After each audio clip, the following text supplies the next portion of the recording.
Olá, bem-vindos a mais um Hora da Verdade. Hoje é nosso convidado Fernando Alexandre, economista e Ministro da Educação, Ciência e Inovação. Agradecemos a disponibilidade para aqui estar para esta entrevista. Eu sou a Cristina Nascimento, comigo está a jornalista do Público, Andreia Sanches. Sr. Ministro, muito bem-vindo a esta Hora da Verdade. Bom dia. Estamos a entrar na reta final de mais um ano letivo que começou ensombrado ainda pela questão da falta de professores. O senhor pôs em prática várias medidas para combater, para minimizar esta realidade. Entre docentes que iam para a reforma e que decidiram ficar, entre aposentados que acabaram por voltar às escolas, quantos professores nestas condições estão a dar aulas?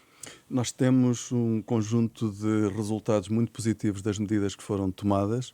Conseguimos, por exemplo, há cerca de 1.300 professores que adiaram a aposentação. Nós tínhamos o objetivo de 1.000, ou seja, garantindo para além da idade da aposentação a existência de aulas e garantir que os seus alunos não ficaram sem aulas. É preciso também dizer, um reconhecimento que mesmo sem o apoio que o Governo deu neste programa, os professores já faziam isso muitas vezes. Muitas vezes os professores já mantinham esse apoio aos alunos, atingindo a idade da reforma para os deixar, no fundo, para garantir as aulas. Conseguimos também trazer muitos professores novos para as escolas. Houve mais de 1.000 que regressaram, ou seja, que tinham abandonado a carreira e que voltaram a dar aulas. E temos mais de 5.000 novos professores que nunca tinham dado aulas, o que resultou também de uma abertura que nós fizemos, no fundo, no perfil de contratação. Isto coloca um conjunto de desafios, como é óbvio, mas foi uma medida que permitiu conseguir trazer para o sistema novos professores. Muitos deles vão precisar de fazer a profissionalização.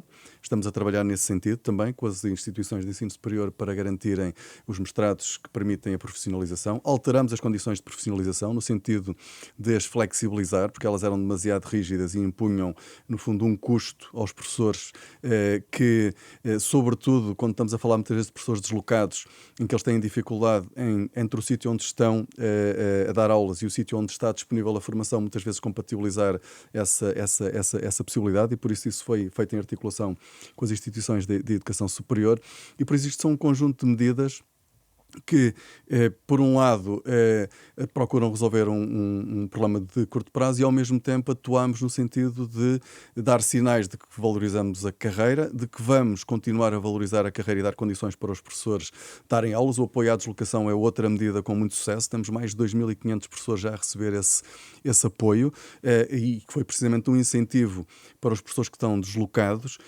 e por isso o que nós fomos fazendo e temos estado a tentar aferir a eficácia dessas medidas, são várias tentativas de conseguir, de facto, garantir que o máximo de alunos têm aulas e, sobretudo, que temos um número cada vez mais pequeno de alunos sem aulas durante muito tempo. Mas, globalmente, consegue contabilizar um número sobre qual foi verdadeiramente o reforço de professores, contando com todas essas medidas do Plano Mais Aulas Mais Sucesso? Qual foi o reforço de professores nas escolas este ano letivo? Ou seja, se nós somarmos os novos professores, isto não é muito fácil de fazer, mas se nós somarmos os novos professores que entraram no sistema que nunca tinham estado, estamos a falar de mais 5.000, dos professores que continuaram a dar aulas para além da idade da aposentação, estamos a falar de cerca de 1.300.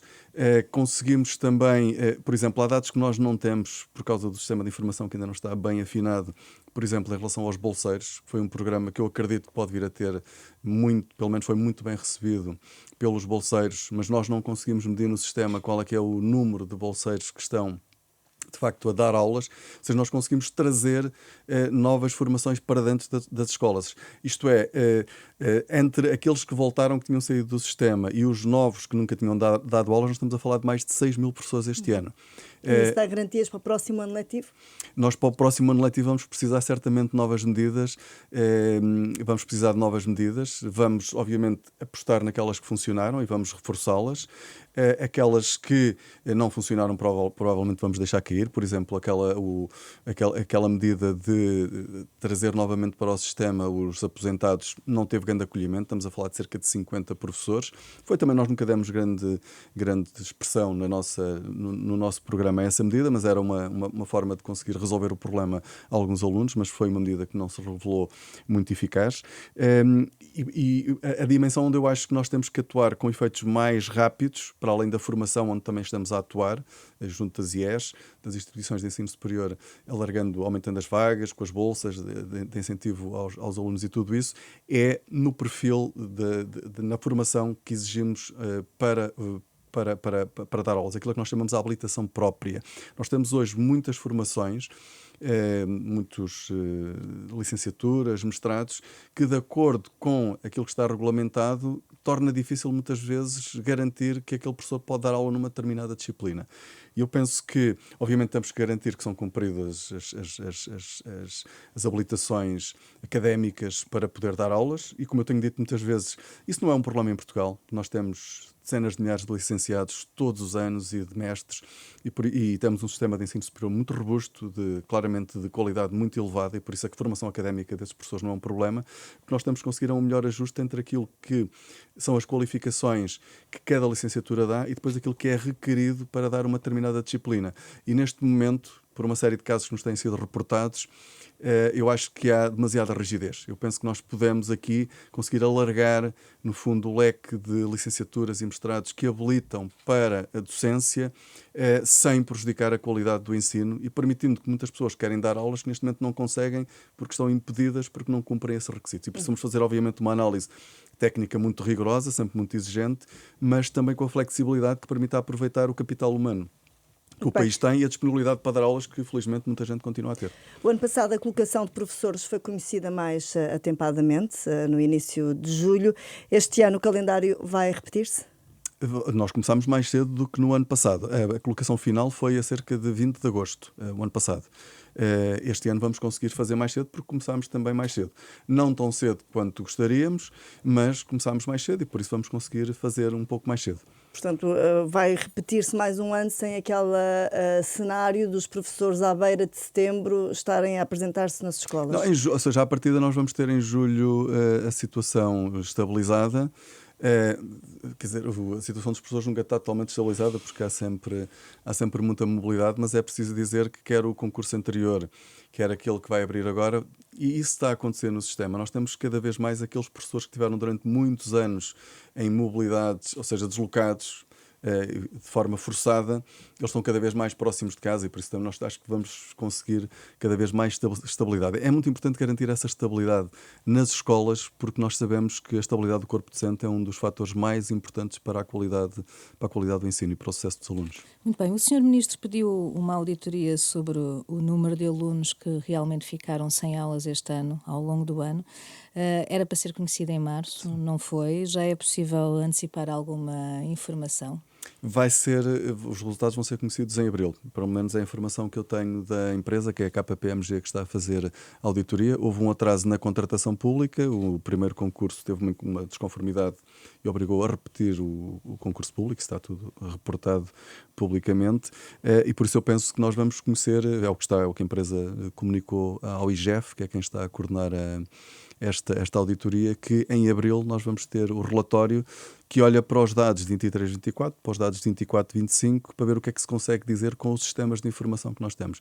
Eu tenho salientado que desde o início nós sabemos que não sabemos, de forma rigorosa, que é o número de alunos sem aulas a cada disciplina e por que período. Essa informação nós sabemos que, pelo menos com os sistemas de informação que nós recebemos, ela não existia e foi reconhecido pelos ministros anteriores. Infelizmente não foi resolvido. Aquilo que nós pensávamos era que os dados que eram reportados e que eram muitas vezes, que vinham ao público muitas vezes, eram um indicador muito próximo daquilo que seria a realidade. Ora, aquilo que surgiu quando nós divulgámos os dados, com os dados que surgiram na praça pública, fosse do Partido Socialista, fosse de sindicatos, é que eles são muito díspares.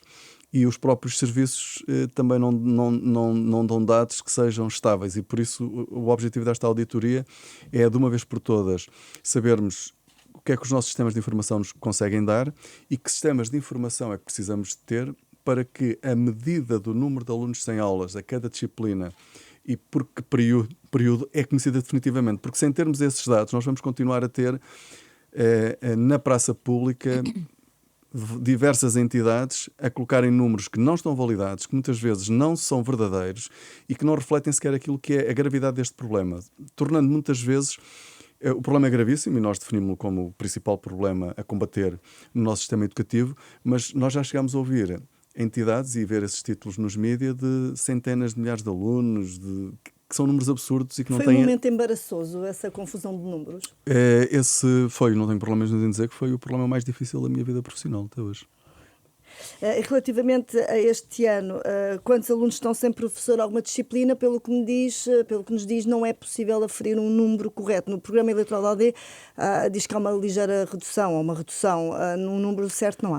Ou seja, eu desde essa altura, eu nunca mais permiti que houvesse uma divulgação do número a partir do Ministério. Porque se eu não tenho, se não me entregam números em que eu posso acreditar, eu não posso transmitir esses números. Os números que me foram mostrando eram positivos, mas eu não acredito neles. Quer dizer, eu não acredito, enquanto não tiver essa verificação da auditoria, eu preciso saber de facto a validade que eles têm. Portanto, nós em última instância não sabemos de facto o problema melhorou substancialmente ou não. Há uma vantagem que temos, sabemos que as medidas funcionaram e por isso, como nós temos muitos professores a dar aulas em resultado das medidas que tomamos, há muito mais alunos sem aulas, isso não temos dúvidas nenhumas sobre isso. O quantificar exatamente é muito difícil, também é preciso dizer que temos mais alunos no sistema do que tínhamos anteriormente, que é uma dimensão positiva do nosso sistema, mas eu acho que há algo adicional que nós sabemos, é que sabemos que não sabíamos. Muito bem. Falando ainda em recursos humanos nas escolas, uma das queixas que continua a fazer-se ouvir é a falta de assistentes operacionais. Os concursos ficam desertos, as câmaras não têm quem colocar nas escolas. Como é que se atraem assistentes operacionais para as escolas e vamos ter alterações nos rácios? Ou seja, está a ser feito um estudo por uma universidade sobre o efeito da descentralização na área da educação. Nós não temos, mais uma vez, dados fidedignos sobre o número de assistentes operacionais nas escolas. Há rácios teóricos, mas depois exatamente o número, há sempre umas discrepâncias. O Governo tem estado, nomeadamente na área das necessidades educativas especiais, a autorizar, seja caso a caso, que é reportado pelos nossos serviços, autorizar as câmaras a fazer essa contratação, quer uma contratação de mais de 200 assistentes operacionais que fizemos no início deste ano letivo. Por isso tem havido um reforço. Também é importante dizer que vamos resolver o tema da precariedade que temos dos técnicos especializados, que envolve os psicólogos, que são 1027, que já têm mais de 3 contratos e que vem de trás uma situação que se foi repetindo num contexto de legalidade muito duvidosa, e esse sistema vai ficar resolvido com um concurso para a vinculação desses professores ainda este ano, desses técnicos especializados ainda este ano letivo, havendo um grande reforço dos psicólogos, por exemplo. Nós vamos duplicar o número de psicólogos com vínculo. Neste momento nós temos cerca de 900 psicólogos com vínculos às escolas e vamos vincular mais 800, cerca de 800. Isso quando? Para o próximo ano letivo, porque os contratos acabam. Ou seja, isto já foi, o ano passado teve que ser feito com um enquadramento especial dado pelo Governo, mas não é possível. Isso infelizmente foi feito durante anos. Nós fizemos porque tínhamos chegado há pouco tempo, não tínhamos forma de fazer um concurso que permitisse resolver o problema, mas no próximo ano letivo já vai ser resolvido esse concurso. Eles ficam adjudicados a uma determinada escola, quadros de escola, como se fossem professores? Este concurso vai ser feito para quadros de escola, porque as necessidades estão identificadas. E nós temos as pessoas nessas escolas que já estão lá, alguns já estão lá há 10 anos com contratos precários. Há outros que atingem agora o limite dos 3 contratos, mas temos muita gente, há demasiado tempo precária sem necessidade nenhuma. Por isso vai abrir onde a necessidade está identificada. Obviamente essas pessoas terão uma vantagem nesse concurso à partida, porque têm experiência, conhecem a escola, mas o concurso será feito ao nível da escola. No programa da AD, lê-se, e eu vou citar, que pretende criar um serviço em linha de apoio ao estudo de qualidade e personalizado para resolver as dúvidas dos alunos em risco, dando prioridade aos alunos com ação social escolar do ensino secundário. Pedia-lhe, se pode concretizar esta proposta, esta medida? Vão contratar explicadores fora das escolas? Nós sabemos que as explicações é um dos fatores de maior desigualdade que nós temos no nosso sistema. Quando nós olhamos para os dados do acesso ao ensino superior, os alunos da ação social acedem em menor percentagem e, sobretudo, quando falamos dos cursos com médias mais elevadas. O que quer dizer que a igualdade de oportunidades está longe de ser alcançada em Portugal. E, de facto, as explicações que as famílias de rendimentos mais elevados têm acesso é um dos fatores dessa desigualdade. e por isso o objetivo, e nós estamos muito focados sempre é o grande desafio da nossa sociedade, é garantir a igualdade de oportunidades, e através da educação é uma das dimensões mais importantes dessa materialização da igualdade de oportunidades, é garantir condições de igualdade no acesso, em particular, ao ensino superior, ou para a conclusão também das aprendizagens obrigatórias com sucesso. E por isso nós precisamos de programas especiais para essas pessoas. E este apoio fará uso dos novos recursos digitais, sobretudo quando estamos a falar dos alunos do secundário, aí o problema da autonomia já não se coloca, nos níveis mais baixos é mais difícil. A garantia de que os meios digitais estão disponíveis é essencial, mas teremos sempre professores, ou seja, a ideia não é apenas a parte virtual, se quisermos, digital, será um modelo híbrido, é isso que queremos montar. Mas quem é que dá as explicações? São professores do ensino público ou vão contratar Não, fora? serão os professores, é isso que está São previsto. Os professores das escolas. Das escolas, é com isso que estamos a contar. Ou seja, senão Portanto, seria... Não é um voucher de explicações. Não é um voucher de explicações. Não é isso... Por acaso, a redigir tivemos o cuidado de que não desse essa ideia, porque não é esse o objetivo. Portanto, serão os professores da escola que, de uma forma mais digital, remota, podem dar explicações aos se calhar seus resolver, ou alunos. seja, no fundo ter uns apoios para nós vamos ter, com os novos modelos de avaliação que temos, mais capacidade de identificar as fragilidades dos alunos. Os professores já fazem isso, dentro da sala de aula, e aquilo que nós queremos são programas para aqueles alunos que de facto têm fragilidades, estão identificadas, e poderem recuperar rapidamente as aprendizagens. Muito bem, ainda no programa da AD está previsto melhorar o sistema de apoio às famílias carenciadas que têm os filhos no ensino particular e cooperativo, e está também previsto revisitar todo o tipo de contratos de associação simples com os estabelecimentos de ensino particular e cooperativo. Qual é exatamente o objetivo? Vamos ter o Estado a recorrer mais ao ensino privado para colmatar carências do ensino público? Não, o ensino privado e cooperativo é complementar. Tem sido e tem tido um papel muito importante a garantir o acesso à educação pública em áreas onde não temos os recursos públicos.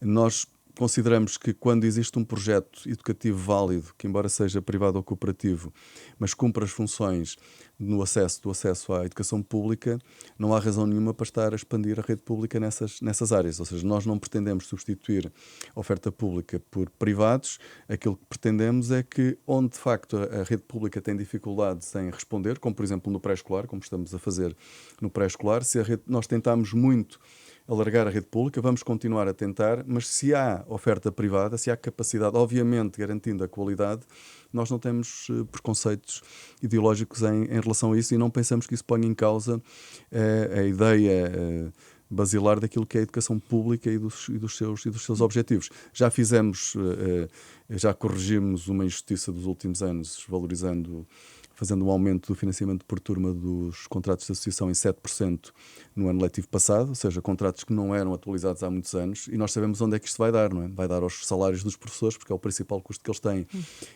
Mas pretende-se aumentar o número de colégios com contratos de associação, por exemplo, no ensino básico e secundário? Se for necessário. Ano passado tivemos um aumento de 4 turmas, como o governo anterior também tinha aumentado 2 ou 3 turmas, ou seja, será sempre pontual, ou seja, à partida, a menos que surja alguma necessidade que neste momento não está identificada, nós temos uma rede bastante consolidada. Na área do pré-escolar, sim, vamos alargar porque a rede pública não tem capacidade. Nos outros ciclos, para já, isso será pontual. Ou seja, Não é um caminho para o cheque-ensino. não estamos, não é esse Muito bem. a nossa visão para a educação. Para além dos professores e dos alunos e dos assistentes operacionais, a escola também é feita de edificado. O governo anterior assinou um acordo com a Associação Nacional de Municípios para realizar obras de fundo numa listagem de escolas que na altura estava em 451, se não erro.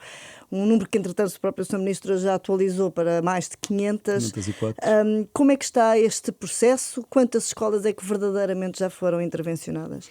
Nós temos 80 escolas a ser intervencionadas pelo PRR. O Governo colocou aos cerca de 500 milhões de euros, estavam previstos mais 300 milhões de euros de orçamento de Estado. 80 escolas que estavam nesta lista das 451? Sim.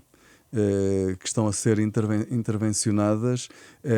Estamos, no fundo, a fazer aquilo que se chama overbooking, que é podemos ter algumas do PRR que não são concluídas a tempo e por isso há outras que estão a ser financiadas por Orçamento de Estado, sabendo que nós tínhamos sempre que financiar também com Orçamento de Estado. As CCDRs, ao nível dos programas operacionais, também estão a financiar muitas, umas dezenas. Aqui não tenho um número consolidado, tentei obtê-lo, mas ainda não tenho, mas estamos a fazer essa consolidação. Porquê? Porque vamos ter muito em breve um financiamento de 1.000 milhões de euros do Banco Europeu de Investimento para investimento nestas escolas, que neste momento de facto não são as 451 que tinham sido identificadas pelo governo anterior em 2023. Há novas escolas, foram identificadas escolas que tinham grandes problemas, grandes debilidades e que não estavam nessa lista, e por isso infelizmente não foi para retirar escolas, é para colocar mais escolas. O desafio é ainda maior. Mas esses 1.000 milhões vão dar mais um impulso nesta recuperação. O nosso objetivo é que esse programa, com as obras a entrar em curso, aconteça no segundo semestre de 2026. Porquê? Porque Portugal neste momento tem um problema de capacidade de construção e por isso não interessa neste momento estar a colocar mais financiamento, ou seja, vamos fazer a seleção das escolas em todo o território nacional, estamos a trabalhar nisso com as CCDRs, porque isto terá sempre que ser articulado com eles, a partir da avaliação que foi feita pelos nossos serviços, que basicamente priorizou em muito urgente e prioritárias as intervenções. Nós neste momento temos 22 escolas, 15 na região de Lisboa, definidas como muito urgentes para a intervenção de uma área, por exemplo, onde há risco sísmico, e temos escolas que estão em condições muito precárias mesmo. No meio precisamente de Lisboa, que me parece que é um município onde a articulação não tem sido, se calhar, o mais fácil. Pelo menos há um diferendo relativamente aos valores que estão estimados para as obras nas escolas. A Câmara Municipal de Lisboa identifica 28 escolas a necessitar de intervenção. Ainda a semana passada reuni com a vereadora das obras municipais e da educação para discutirmos esta situação. Nestas escolas há 3, se não me engano, que são muito urgentes mesmo, estão identificadas como muito urgentes. Houve, de facto, não é um problema deste Executivo, mas isto é um comentário que eu não posso deixar de fazer, é que aquilo que nós observamos é que os melhores projetos educativos são aqueles onde há uma forte articulação com as autarquias. As autarquias são mesmo decisivas na qualidade do processo educativo, em todas as suas dimensões. Porque eles estão próximos, eles têm capacidade de resolver problemas. Obviamente, o Estado tem que garantir os recursos, isso não quer dizer que... É preciso reconhecer que as câmaras municipais hoje colocam muitos recursos deles próprios na educação, mas eu também costumo dizer que não há melhor investimento que na educação, mas isso nunca pode desresponsabilizar o Estado central de garantir os recursos para que as escolas funcionem em boas condições. E por isso a responsabilidade última, obviamente, da recuperação destas 28 escolas do Concelho de Lisboa é do Estado central. Não há dúvidas sobre isso. A forma como nós vamos fazer, só para terem uma ideia de que é que nós estamos a falar, de acordo com a avaliação, com a proposta que nós temos do município de Lisboa, estamos a falar de mais de 400 milhões de euros para estas 28 escolas. Eu disse-vos há pouco que o empréstimo, que em breve será anunciado com o Banco Europeu de Investimento, é de 1.000 milhões. Isto é, só para Lisboa nós precisamos de quase metade desse empréstimo. Ora, obviamente isto não vai acontecer, porque vamos ter que ter uma distribuição... Mas o que é que está errado? É o número? Está sobrevalorizado? O que é que não bate certo? São muitos anos sem investimento, basicamente. Ou seja, nós devíamos ter e temos que ter e vamos ter um plano de investimentos que tem que ser todos os anos. Nós temos que investir nesta fase centenas de milhões de euros nas escolas. Não há dúvidas sobre isso. Tem faltado um plano de requalificação. Um plano com as prioridades bem definidas, ou seja, seguindo de facto, priorizando as escolas que estão em piores condições. Isso nem sempre tem sido feito. Por exemplo, no concurso para o PRR, não sei se tem isso presente, mas o critério foi quem submetia a primeira candidatura. Quer dizer, isto não... Quem entrou primeiro na aplicação e submeteu a candidatura. Podia ter projeto ou não. Isto não faz sentido nenhum. Isto não pode acontecer. Isto é o Estado admitir-se de garantir a igualdade de oportunidades no acesso à educação. Isso não pode acontecer. E por isso nós temos que garantir que, se segue uma prioridade, obviamente qual é que é a condição aqui? É que as câmaras municipais tenham um projeto de recuperação da escola, que muitas vezes, e por exemplo em Lisboa isso ainda não está concluído, a maior parte das escolas não tem o projeto sequer de requalificação, e por isso as escolas que de facto as autarquias que garantem mais rapidamente a existência desses projetos depois estão mais bem posicionadas para conseguir os financiamentos. Mas nós não podemos deixar de ter como referência aquilo que é o estado das escolas e investir primeiro naquelas que mais precisam. Eu não quero insistir muito mais neste tema, mas não posso deixar de fazer uma última pergunta, mas acha que tem falhado o diálogo com as grandes câmaras, como Lisboa ou Porto? Há bocadinho dizia que as câmaras onde havia melhor articulação era que tinha melhores resultados educativos. Tem falhado nas grandes câmaras? Eu penso que não é um problema da Câmara. Nós temos uma ótima relação com a Câmara de Lisboa e também com a Câmara do Porto. O Porto é outra cidade que também tem muitas escolas por recuperar. Eu penso que tem muito a ver também com os fundos de coesão. Lisboa claramente sofre disso, tem menos fundos de coesão e, de facto, no norte e no centro do país, por exemplo, deu-se sempre uma grande atenção às escolas. As escolas do norte e do centro estão em muito melhores condições porque houve esse investimento e houve esse cuidado com as escolas aqui, porque aliás, nós temos esse problema no país, como o investimento público depende muito de fundos europeus, as regiões como Lisboa, que têm menos fundos, não têm fundos de coesão, em muitas dimensões de investimento, acabam por depois ter uma degradação das infraestruturas. Agora, isso não pode acontecer, não é? Nós não podemos ter, qualquer que seja a região, não é por ser Lisboa ou Porto, em qualquer região nós temos que garantir, é dos momentos mais emotivos que eu já vivi neste Ministério, foi no lançamento de uma primeira pedra, em que eles estão a projetar aquilo que vai ser a escola e os alunos estão atrás de mim e eles estão, mas nós vamos ter uma escola assim, com uma biblioteca, com uma cantina. Aquilo para ele, e o entusiasmo dos alunos é completamente diferente. Entrar numa escola com boas condições, entrar numa escola onde se passa frio, onde chove, onde não há condições nenhumas, não é?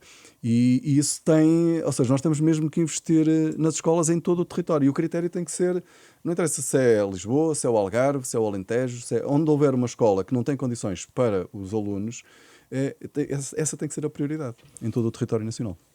Mudando de assunto para um outro tema de que se tem falado muito, os telemóveis nas escolas. O programa da AD propõe a proibição dos telemóveis nas escolas até ao 6º ano.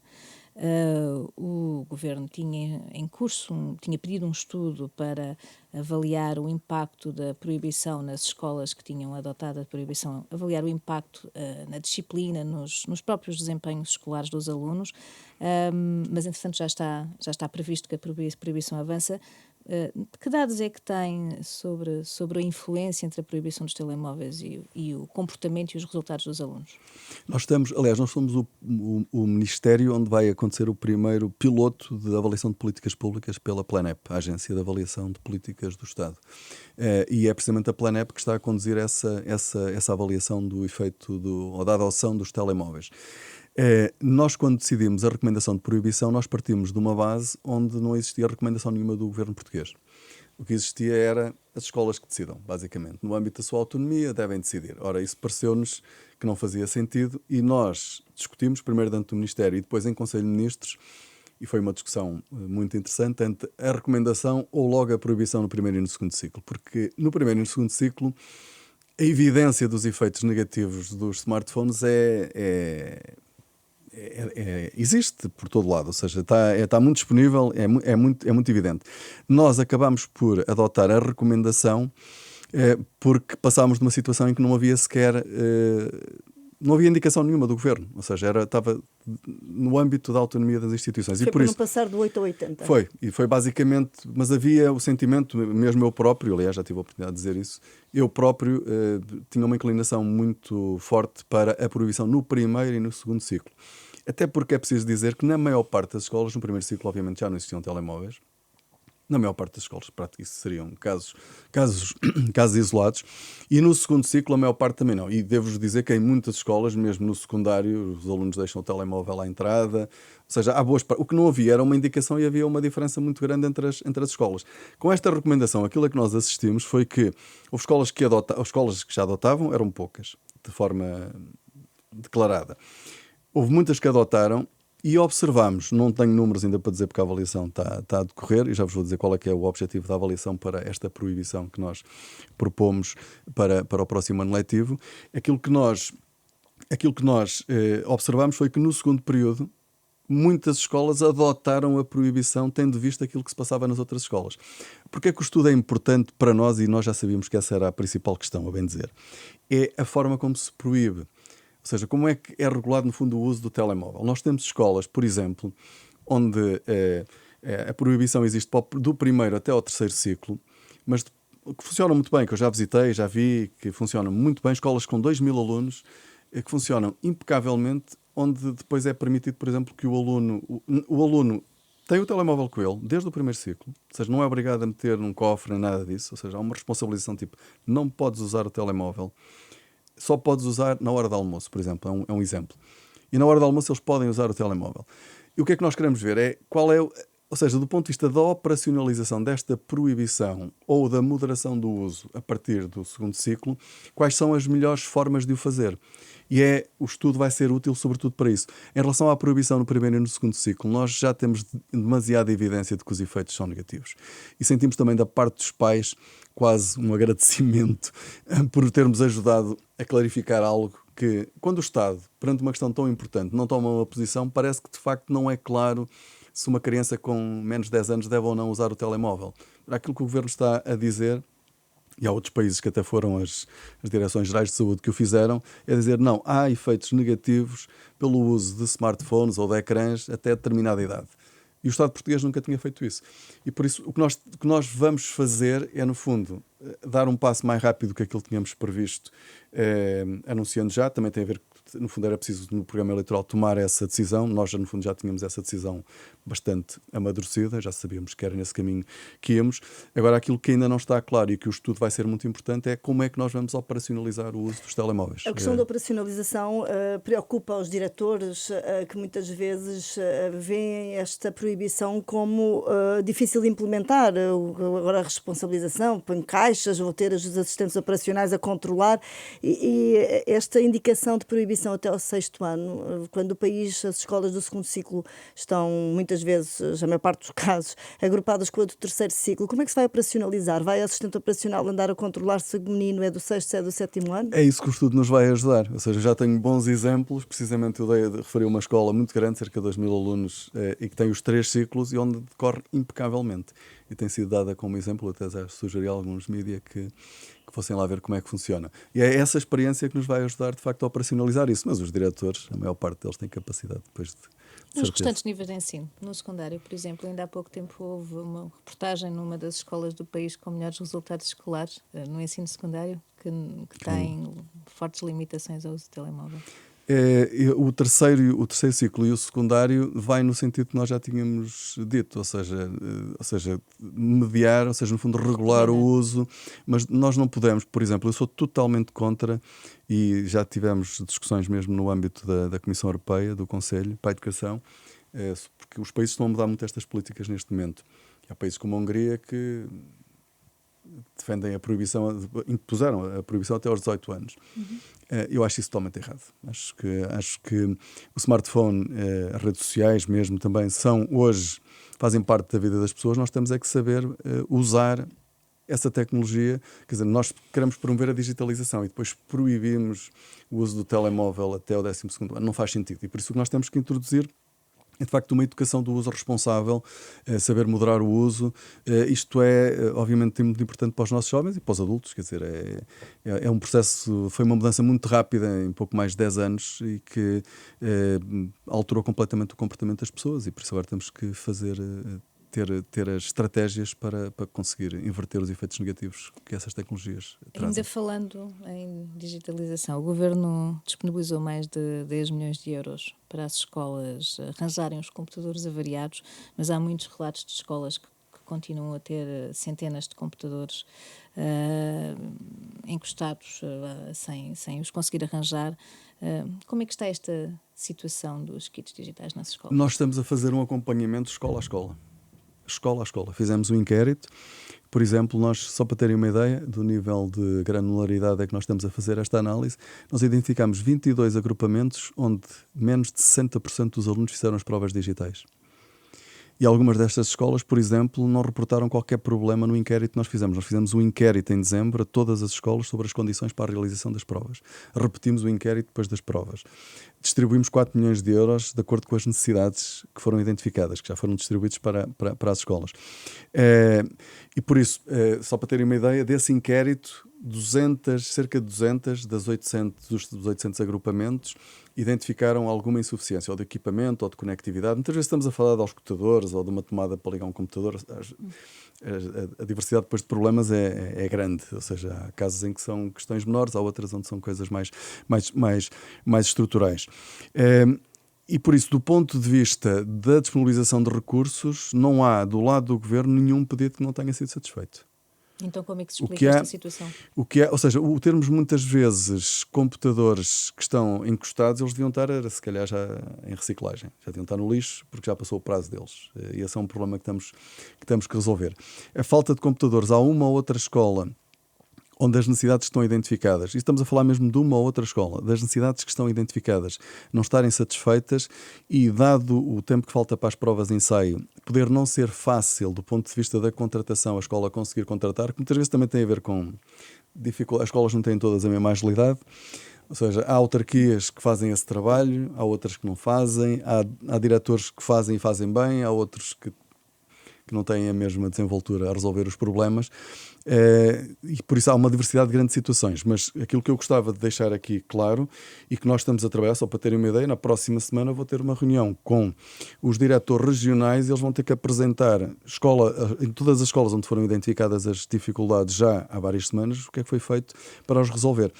O Ministério tem um conjunto de responsabilidades, que é monitorizar e garantir os recursos, mas depois a implementação cabe às direções e às autarquias. Isso é o que está na lei. É preciso que as responsabilidades sejam assumidas por quem as tem, porque senão vamos andar sempre... Por exemplo, para terem uma ideia, nós tivemos uma escola que na comunicação social veio relatar imensas insuficiências e ao nosso inquérito disse que estava tudo bem. Eu já pedi explicações sobre isso. Respondeu ao inquérito a dizer que não tinha problemas de conectividade, equipamentos, e depois deu uma entrevista a um órgão de comunicação social como se a escola dela fosse um caos. Há uma falta de responsabilidade? Ou seja, eu já pedi responsabilidades disso, porque obviamente as pessoas não podem, é uma questão até do bom nome da escola pública, e neste caso da própria, ou então enganou-se a preencher o inquérito, há aqui um problema na direção dessa escola. Pronto, e nós, respeitando muito a autonomia das escolas, também a autonomia vem sempre com a responsabilização. As pessoas têm que ser responsabilizadas por o que fazem. Dito isto, não quer dizer que não haja imensas dificuldades de garantir, seja por razões logísticas, mas não é de recursos. Eu volto a dizer isto. Não é de recursos, não é neste governo e não foi no anterior, por aquilo que nós vimos. Os milhões de euros que têm sido disponibilizados para conectividade, por exemplo, só para ter uma ideia, nós fizemos um concurso de 30 milhões de euros para garantir hotspots a todos os alunos. E tínhamos em dezembro escolas a dizer que não tinham acesso à internet, que alunos que não... Isso não podia ser verdade. E nós pedimos as explicações porque é que isso aconteceu. E porquê que aconteceu? Por dos diretores ou das autarquias? Quem é que falha aí na... Aí, pelos vistos, nesse caso, tinha sido mesmo uma falha de comunicação. As escolas já tinham, os hotspots tinham sido ativados, mas, pelos vistos, alguém se esqueceu dos serviços de informar as escolas que os hotspots tinham sido ativados. Às vezes temos estas situações caricatas de ruído. Será excesso de burocracia, Sr. Ministro?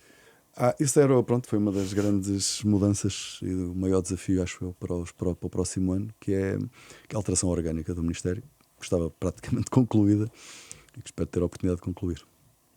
Em relação aos diretores, já tinha anunciado isto, e está no programa eleitoral, que pretendem criar um estatuto do diretor e adotar um modelo de avaliação para os diretores escolares. O que lhe pergunto é se vamos, na sequência desse modelo de avaliação, poder ter diretores afastados de escolas que sistematicamente aparecem com maus resultados, nomeadamente nos rankings e noutros estudos. A avaliação dos diretores, até por aquilo que eu estava a dizer, é essencial. Ou seja, os diretores, nós respeitamos muito a autonomia, queremos reforçar a autonomia das escolas, mas a autonomia vem sempre com prestação de contas.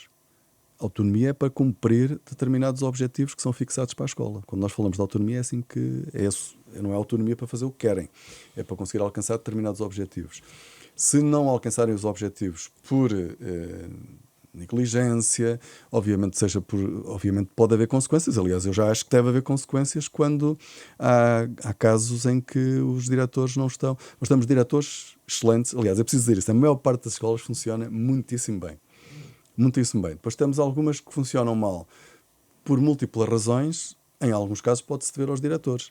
Porque o diretor é alguém que de facto faz muita diferença. Mas neste momento não há nenhuma consequência para as direções quando... Só se houver uma violação da lei, não é? Se houver, obviamente, alguma ilegalidade. Ou seja, neste momento, acho que existe pouca...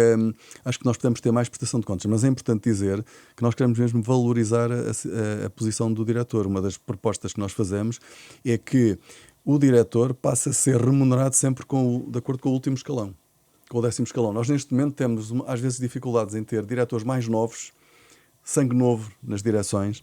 Aliás, vamos ter agora uma grande renovação das direções das escolas. Isso é muito positivo, mas para isso precisamos trazer os novos.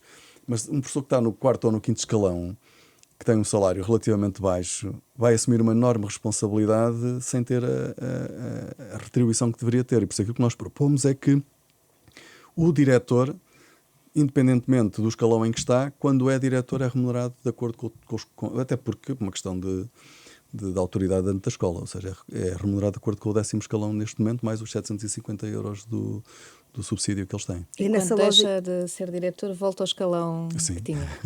Tem um incentivo para continuar a fazer um bom trabalho. E nessa lógica de prestação de contas, se um diretor falhar, chumbar, usando terminologia, ficar retido, sim, o que é que acontece? Eu acho que nós temos que assumir, eu acho que qualquer bom diretor, qualquer bom profissional gosta de ser avaliado, justamente, não é? E obviamente se houver, temos que ver qual é que é o modelo de avaliação, mas eu penso que para termos um estatuto, para termos uma melhor remuneração, nós temos que ter mais responsabilização. Isso obviamente vem sempre com consequências, ou seja, se dissermos que há maior responsabilização, mas depois se não houver consequências. E as consequências seriam ser afastado do cargo? Pode acontecer, como é óbvio, não é? Isso é o limite, não é? Mas obviamente pode acontecer. Mas eu penso que a maior parte dos diretores há uma questão de brio. Quer dizer, os diretores são professores e nós defendemos que devem ser professores. Não há dúvidas nenhumas sobre isso. Deve ser alguém que conhece bem a escola e por isso pode haver uns erros às vezes nas escolhas. Os processos democráticos falham de vez em quando, não é? Nós sabemos.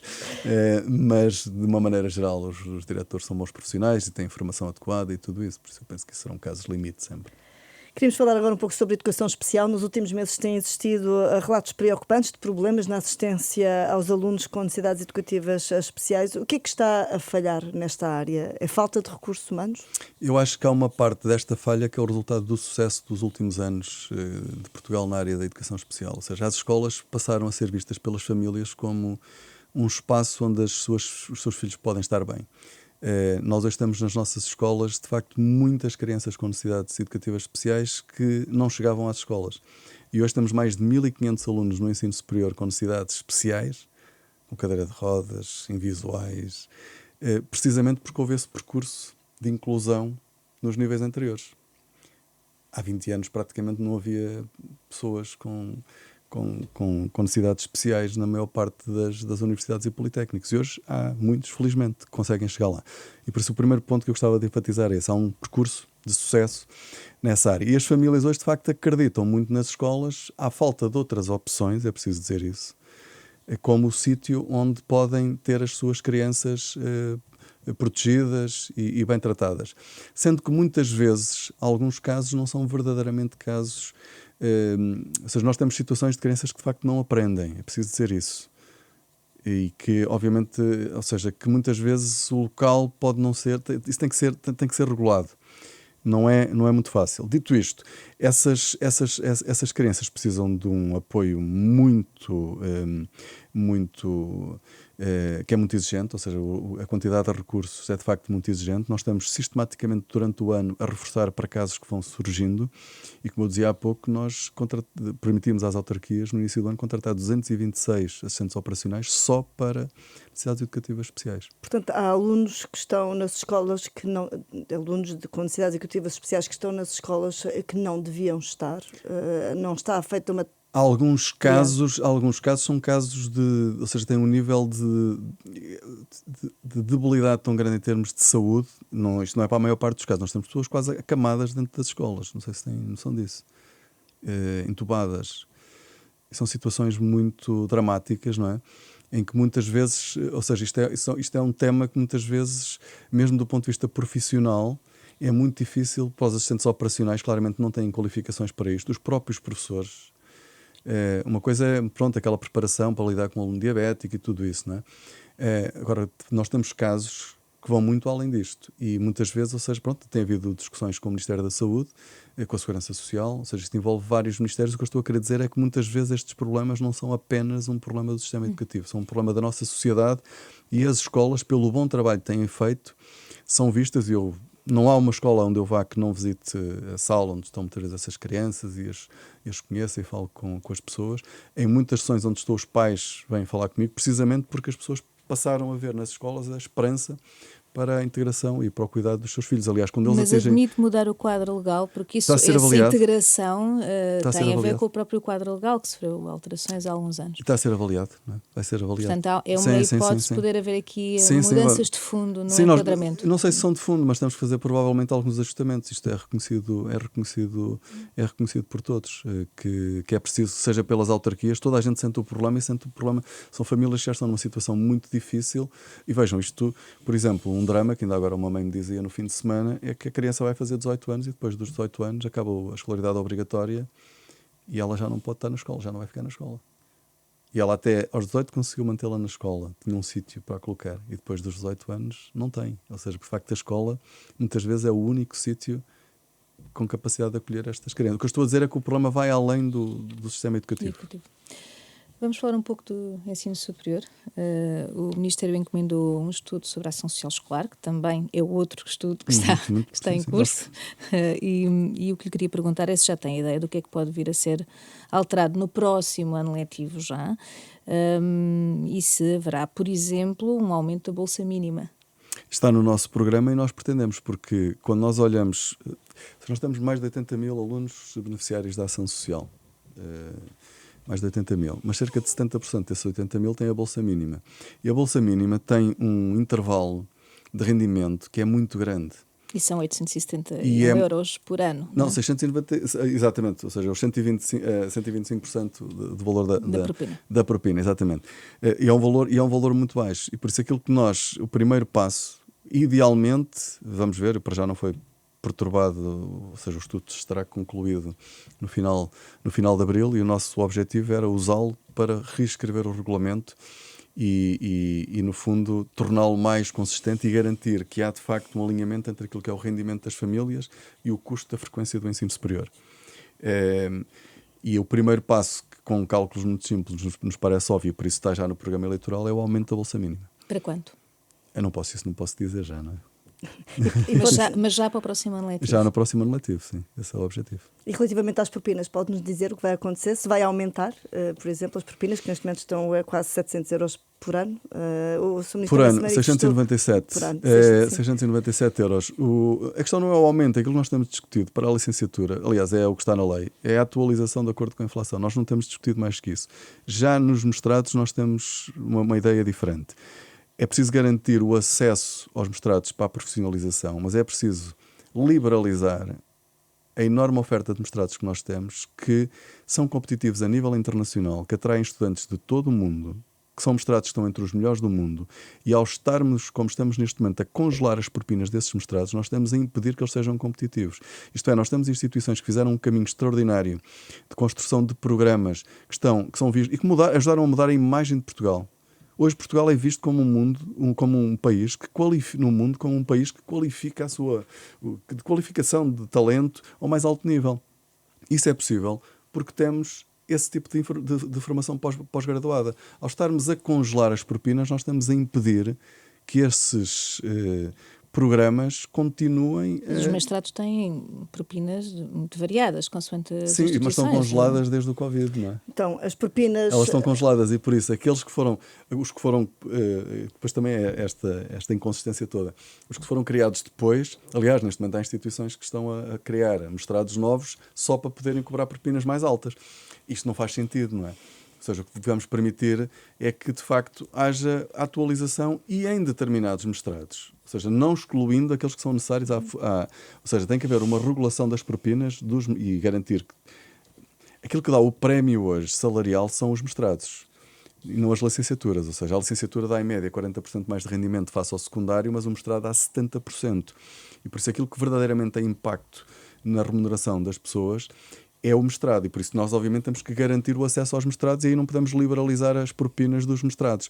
Mas em muitos mestrados que não são essenciais para a profissionalização, nós queremos ter mestrados de qualidade ao mais alto nível a nível mundial. E por isso não é possível. Por exemplo, nós andamos agora a falar da atração de talento do estrangeiro, de investigadores, de professores de vários países, incluindo os Estados Unidos. E só é possível se conseguirmos ter programas que competem a nível internacional e depois permitem pagar salários a nível internacional. Quer dizer, não vai ser o Estado que vai pagar salários competitivos. O Estado garante são níveis mínimos salariais. Que se alguém quiser pagar um salário excepcional, um professor excepcional para o conseguir trazer para Portugal, tem que ter um projeto que permita tornar esse salário sustentável. Isso só é possível se tivermos nesse mundo internacional e não com aqui por isso, nas propinas, o ponto essencial é o congelamento que foi feito num contexto do Covid e se calhar num determinado contexto político e que neste momento é um constrangimento ao desenvolvimento das nossas instituições. Portanto, propinas das licenciaturas atualizar ao nível da inflação manter e o que descongelar as propinas dos mestrados, é isso? E descongelar as dos mestrados, havendo regulação para aquelas que são necessárias para a profissionalização. Muito bem. Como vê a retirada de apoio dos Estados Unidos a projetos que tinham com universidades portuguesas após aquele polémico questionário ideológico que indignou os reitores e os diretores das faculdades? É uma decisão que os Estados... surpreendente. Este tipo de política dos Estados Unidos é surpreendente. Aliás, mesmo em relação àquilo que está a acontecer nas universidades americanas. No caso daquilo que eles dirigiram às universidades portuguesas, o questionário, se eu não o tivesse visto, teria dificuldade em acreditar que a Embaixada Americana enviou aquele questionário às instituições portuguesas. Agora é preciso dizer que isso é feito no contexto de um programa que é financiado pelos Estados Unidos. Eles estão no direito de definir as regras para o financiamento dos projetos que são financiados por eles, e eu gostava de dizer que deste processo aquilo que eu tiro como mais importante é o orgulho nas nossas instituições, que nem sequer tiveram que consultar o ministro para dizer o que é que deviam fazer, ou seja, foi claro quando receberam que não tinham que responder e que não aceitariam aquelas condições, o que mostra que de facto as nossas instituições são autónomas e independentes, que é aquilo que deve acontecer num bom sistema universitário. Portugal vai tomar alguma posição formal? Em relação a isto, não. Ou seja, em relação a isto, lamentamos que os Estados Unidos cancelam um programa que já funcionava há muitos anos em Portugal. É uma decisão dos Estados Unidos. Nós continuaremos a colaborar. Aliás, isso está no nosso programa eleitoral de forma muito clara. As instituições de ensino superior funcionam em rede e só podem ser, de facto, atingir os seus objetivos de melhoria, de prosseguir com o conhecimento, de melhorar a sociedade, se trabalharem em rede. E por isso nós fazemos isso com os países da CPLP. Vamos construir uma licenciatura comum que vai permitir a mobilidade de estudantes e professores em todo o espaço da CPLP. Esperamos que entre em funcionamento em 26, 27, em saúde pública. É um projeto em que eu estou muito comprometido e tenho dado uma grande intensidade com os meus colegas da CPLP. Trabalhamos muito em alianças europeias com a Europa, naturalmente. Trabalhamos com as universidades americanas, renovamos essa parceria até 2030, obviamente com avaliações intercalares, mas são parcerias com as universidades, não são com o Estado americano. Não ficam beliscadas por este cenário? Eu espero que não, ou seja, nós temos que continuar, aliás, nós queremos de facto que os Estados Unidos continuem a ter uma ótima relação com a Europa, e estas parcerias com instituições, a mim parecem-me a melhor forma de o fazer. E também devo dizer que também temos parcerias com a China. Aliás, eu estava a programar uma viagem à China em junho, que obviamente cancelei, dado o atual contexto político, mas Portugal procura, do ponto de vista da ciência, respeitando a autonomia das instituições, promover essa rede de relações internacionais. Eu penso que os Estados... Com o Brasil também temos parcerias muito importantes, com a Espanha, importantíssimas.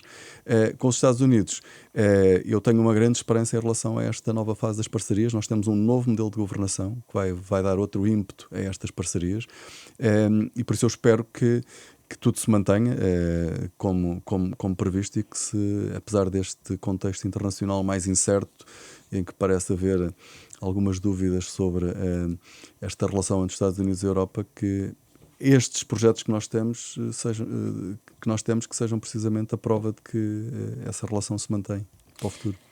Ainda falando em ciência, uma meta muito ambicionada é que o orçamento do Estado preveja 3% do PIB para esta área. Se a AD ganhar as eleições, é desta que se alcança a fasquia? Eu, para já, acho que ninguém fez o que nós fizemos. Desta à parte, acho que nós deixámos várias marcas. Uma delas que já deixámos e que é reconhecida por todos os investigadores é que nós passámos o financiamento da FCT para outro patamar. Nós não estamos a falar de mais 10%, nós estamos a falar de mais 40% do que foi o financiamento no ano anterior. Estamos a falar de mais 30 e tal % do que tinha sido o máximo histórico da FCT. O financiamento da ciência em Portugal passou para outro patamar. Aliás, hoje foram divulgados, ou esta semana foram divulgados os dados da avaliação das unidades de investigação e, mais uma vez, aquilo que vinha previsto do governo anterior era manter o financiamento do quadro anterior e nós aumentámos em 22%. Esse financiamento, 22%. Não foi 5%, não foi 10%, foi mais de 20%. E por isso há um comprometimento que não é apenas meu, é do governo, sabendo que, aliás, eu devo dizer que isto, hoje qualquer partido político reconhece a importância que a ciência e o ensino superior têm para a transformação do nosso país e que não é possível melhorar o nosso país sem mais ciência e mais educação. Isso não é possível. A diferença que eu acho que este governo fez é que nós acreditamos nisso, fizemos e colocámos lá o financiamento que não tinha sido feito pelo governo anterior. Nós estamos nos minutos finais, mas ainda há aqui umas questões paralelas que gostaríamos de perguntar. Uma delas quase que adivinho a resposta, porque já foi dando algumas dicas durante a entrevista. Foi nomeado ministro para um governo que era suposto durar 4 anos, está de saída, pelas razões que são conhecidas. Está disponível para um novo mandato? Eu posso parecer que estou agarrado ao lugar, mas eu gostava mesmo de continuar este trabalho, porque deixámos muitas coisas a meio. Aliás, estávamos no início. As coisas mais importantes, mais transformadoras, acabaram ainda por não acontecer. E por isso eu gostava muito de continuar o trabalho que estamos a fazer. Nos últimos dias têm surgido indicações de que, enfim, Portugal poderá voltar aos déficits orçamentais. A recuperação do tempo de serviço dos professores pode estar em causa ou os professores podem estar descansados que o calendário previsto se vai manter? Podem estar completamente descansados. Para já eu penso que não acredito que voltemos aos déficits, porque temos uma política muito responsável e de grande estabilidade e a economia portuguesa tem, num contexto muito difícil, um conjunto de vantagens que aliás já foram visíveis no último ano e que eu penso que se manterão nos próximos anos. E por isso aquilo que nós fizemos até agora foi sempre tudo muito responsável e no caso dos serviços públicos só lamentamos é que de facto não se tenha investido mais cedo do que aquilo que nós estamos a fazer, porque sem isso continuaremos a ter muitos alunos sem aulas e todos os outros problemas dos serviços públicos. Muito bem, está terminado a Hora da Verdade desta semana. O convidado foi Fernando Alexandre, Ministro da Educação e da Ciência e Inovação. Este programa teve a gravação áudio a cargo de Rui Glória, a gravação vídeo à responsabilidade de Beatriz Pereira e a sonorização de Diogo Casinha. Eu sou Cristina Nascimento, comigo esteve também a Andréia Sanches do Público. Regressamos na próxima semana.